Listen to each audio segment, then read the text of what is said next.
HR online solution YouTube চ্যানেলে আপনাদের সকলকে স্বাগত জানাই। আজকের ভিডিওতে আলোচনা করব আপনার এসআইআর যে নোটিশ জারি হয়েছিল, লজিক্যাল ডিসক্রিপেন্সির যে নোটিশ জারি হয়েছিল, সেই নোটিশ আপনি হেয়ারিংয়ে যাওয়ার পর আপনার নোটিশটি সাবমিট হয়েছে কিনা এই বিষয়ে আজকের ভিডিওর মধ্যে আমি আলোচনা করব। আমি আগের ভিডিওতে দেখিয়েছি আপনাদের নোটিশ আছে কি নেই সেটা জানাতে, এবং নোটিশ আপনার আজকে সাবমিট হয়েছে কিনা ইসিআই পোর্টালে সেটি আপনাদেরকে জানাবো।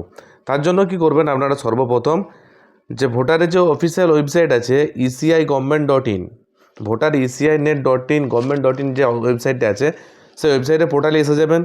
এসে যাওয়ার পরেই দেখবেন আপনাদের সামনে এরকম একটা ইন্টারফেস খুলে যাবে। এরকম একটা ইন্টারফেস খুলতেই আপনাদেরকে সর্বপ্রথম পেজটিকে লগ ইন করে নেবেন। কীভাবে লগ ইন করতে হয় আমি আগের ভিডিওতে আপনাদের দেখিয়েছি।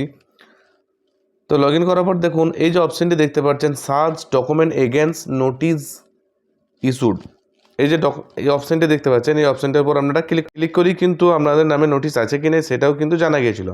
জানার পর দেখুন সর্বপ্রথম আছে এপিক নাম্বার, এন্টার এপিক অথবা নোটিশ রেফারেন্স নাম্বার।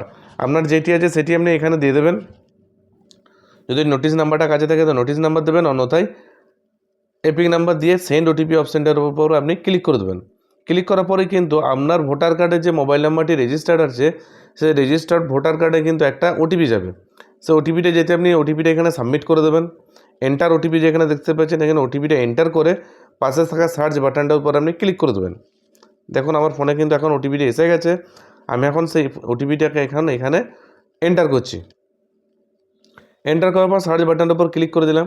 সার্চ বাটনটার উপর ক্লিক করছি, দেখুন কন্ট্যাক্ট ইওর বিএলও অথবা ইআরও, এই যে যদি এই মেসেজটা আপনাদেরকে শো করে তাহলে আপনারা জেনে নেবেন আপনার কিন্তু যে লজিক্যাল ডিসক্রিপেন্সির হিয়ারিংয়ের যে তথ্যগুলো আপনি দিয়েছেন সেই তথ্যটা কিন্তু সাবমিট হয়ে গেছে।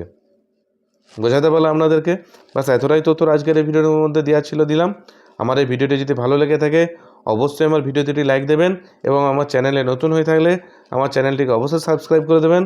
ধন্যবাদ সম্পূর্ণ ভিডিওটি দেখার জন্য। ভালো থাকবেন, সুস্থ থাকবেন।